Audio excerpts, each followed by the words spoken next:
नमस्कार, मैं हूं आपके साथ आकांक्षा सिंह और आप देख रहे हैं ए न्यूज़ टुडे। जैसा कि आप सब जानते हैं कि निकाय चुनाव जो है वो नज़दीक आ गया है और ऐसे में हम इस समय भारतीय जनता पार्टी के कार्यालय पर मौजूद हैं और यहाँ पर हमारे साथ अयोध्या के महंत राजू दास जी मौजूद हैं। इनसे बात करेंगे, इनसे जानेंगे क्या कुछ तैयारियाँ चल रही हैं भारतीय जनता पार्टी की। क्योंकि महाराज जी, पहले तो ए न्यूज़ टुडे को टाइम देने के लिए आपका बहुत बहुत धन्यवाद। पहले तो ढेर सारा शुभकामना, मंगल कामना, ढेर सारी बधाई। विषय है कि मैं भारतीय जनता पार्टी के लिए बात करने के लिए मैं नहीं आया। मैं सनातन धर्मगुरु हूँ, हिंदुत्व पे बात करता हूँ। भारतीय जनता पार्टी के कार्यकर्ता, स्वयंसेवक के सभी कार्यकर्ता, बीजेपी के सभी जितने भी वर्कर हैं वो सनातन पे कार्य करते हैं। उनको साधु संतों के प्रति आस्था और हिंदुओं के लिए आस्था है। इसके नाते हमारी विचार और इनकी विचार मिलती है।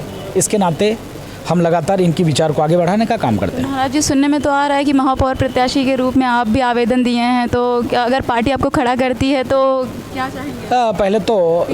पहले तो विपक्षी मुद्दा विहीन है। ये विपक्षी जो रामचरित मानस की जलाने की बात करता हो, प्रतिबंध करने की बात करता हो, जो सड़ी हुई जातिवादी मानसिकता से ग्रसित लोग हों, जो अपने आप को शूद्र कहते हों, तो ऐसी विपक्षी खत्म है। और उत्तर प्रदेश में चुनाव बहुत तेज़ी से है और नगर निगम का चुनाव तो ट्रिपल्स सरकार पुनः बनने जा रही है। हर नगर निगम चुनाव भारतीय जनता पार्टी जीतेगी और मुझको लगता है क्योंकि जो सबका साथ, सबका विकास, सबके विश्वास की बात करे वही सरकार बना पाएगा, वही राज कर पाएगा। क्योंकि सिर्फ एक कौम, एक मजहब, एक संप्रदाय की बात करने वाले लोग मुझको लगता है वो ख़त्म हो चुके हैं।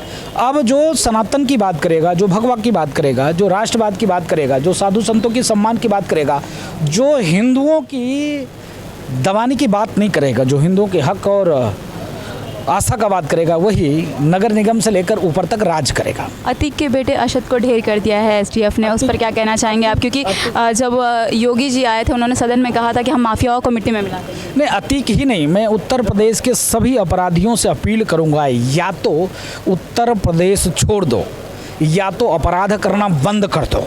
जिस प्रकार से अतीक के साथ ऐसा हुआ है, ऐसे पूरे उत्तर प्रदेश के अपराधियों के साथ होना तय है।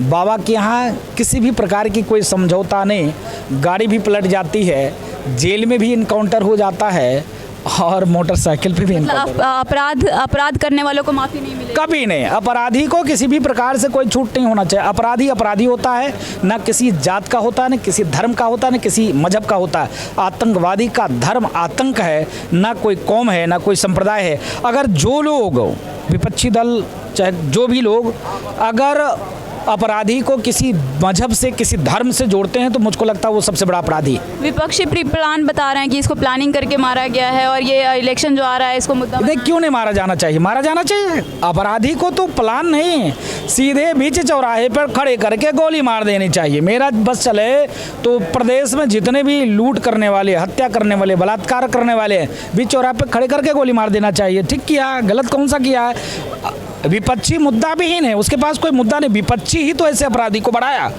अखिलेश उद्दीन जी ही ऐसे अपराधी को बढ़ाए। जिस पर उद्दीन जी भाई क्यों नहीं? आप बताओ कि अतीक को जाति से जोड़ना, किसी धर्म से जोड़ना, या तो इस्लाम को के मुंह पे तमाचा मारना है, या तो मुसलमानों को गाली देने का काम अखिलेश जी करना है। इसके नाते मैंने उनको अखिलेश उद्दीन कहा। अच्छा, एकनाथ शिंदे जी आए थे, महाराष्ट्र के मुख्यमंत्री अयोध्या में आए थे रामलला का दर्शन करने के लिए। उसको भी विपक्षी बता रहे थे कि 2024 का जो है इलेक्शन नज़दीक आ रहा है, इसलिए बुलाया गया था। जो राम का नहीं, किसी काम का नहीं। महाराष्ट्र के लोगों ने देख लिया, जिसने साधु संतों की हत्या किया, साधु संतों की हत्या में सहयोग किया, पार्टी चली गई, निशान चला गया, पार्टी कार्यालय चला गया, पार्टी का फंड चला गया, पूरी पार्टी खत्म हो गई। आप बताओ, एक सामान्य सा कार्यकर्ता एकनाथ शिंदे, जो वाला साहब ठाकरे ने कहा गर्व से कहो हम हिंदू हैं, हमने बाबरी मस्जिद को ध्वस्त किया, मैं डंके की चोट पे कहता हूँ, इसके नाते हमको सरकार प्रशासन फांसी दे दे, मैं स्वीकार करता हूँ। उसके बेटे जिसने राम मंदिर का विरोध किया, जिसने राम जन्मभूमि का विरोध किया, 16-17 वकील खड़े किए, जिसने राम को काल्पनिक कहा, उसके साथ सरकार बना लिए। और जिस प्रकार से तो उद्धव ठाकरे खुद तो हनुमान चालीसा को लेकर विवादित हुए थे, वो विवाद में आए थे। अरे उद्धव जी नवनीत राणा बंधु को जो हनुमान चालीसा पढ़ी 14 दिन जेल कर दिया, एनएसए जैसे कानून में बंद कर दिया। तो इसके नाते शिवसेना खत्म हो गई, ओरिजिनल शिवसेना का उदय हुआ है।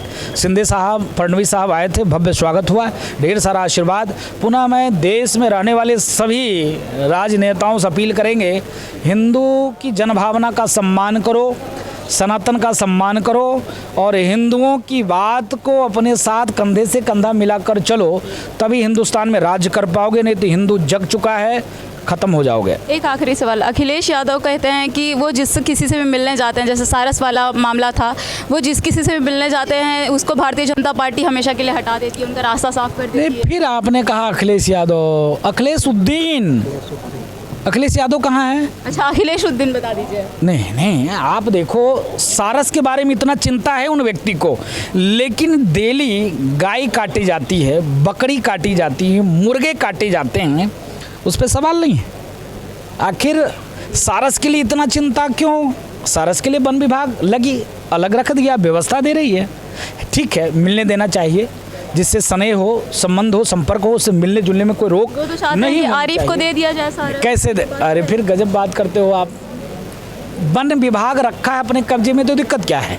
क्या क्वारंटाइन करके रखा है, उसे कैद करके रखा है, उनका कहना है कैद कर दिया। वन विभाग ने रखा है, वन विभाग में शेर, चीते, भालू सब कैद हैं, सब दे दिया जाए अखिलेश जी को, बांध लें, वो वही व्यवस्था देखें। उत्तर प्रदेश को संभाल नहीं पाए, खत्म हो गए, अपराधियों को दे दिया, दंगा करा के खत्म हो गया, और आज सारस की चिंता करते हैं।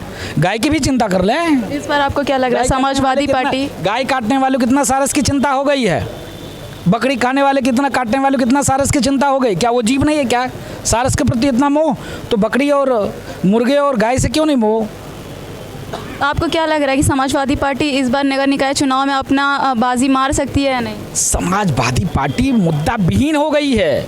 अखिलेश उद्दीन जी मुद्दा से भटक गए हैं। जो व्यक्ति लूट, हत्या, चिकित्सा, शिक्षा, रोड, सड़क, नाली पे बात न करके वो ये कहे कि हम शूद्र हैं, वो ये कहे कि हाँ रामचरितमानस पर बैन होना चाहिए, रामचरितमानस जब सपा की सरकार बनेगी तो बैन होनी चाहिए, तो उसका क्या ये मुद्दा है क्या? ये तो आस्था का विषय है। आस्था से वो हमारे साथ खिलवाड़ करते हैं, तो आम जनता भी उनके साथ खिलवाड़ करेगी। तो आप थे हमारे साथ अयोध्या हनुमानगढ़ी के महंत राजू दास जी। इन्होंने बताया कि किस तरीके से जो है नगर निकाय के चुनाव की तैयारियां चल रही है। हालांकि इन्होंने भी जो है आवेदन किया है महापौर के लिए अयोध्या से, और अगर इन्हें पार्टी देती है तो ये क्या किन मुद्दों पर जो है पार्टी में खड़े होंगे और भारतीय जनता पार्टी के लिए काम करेंगे। ऐसी खबरें हम आप तक लाते रहेंगे, तब तक के लिए जुड़े रहिए ए न्यूज़ टुडे के साथ।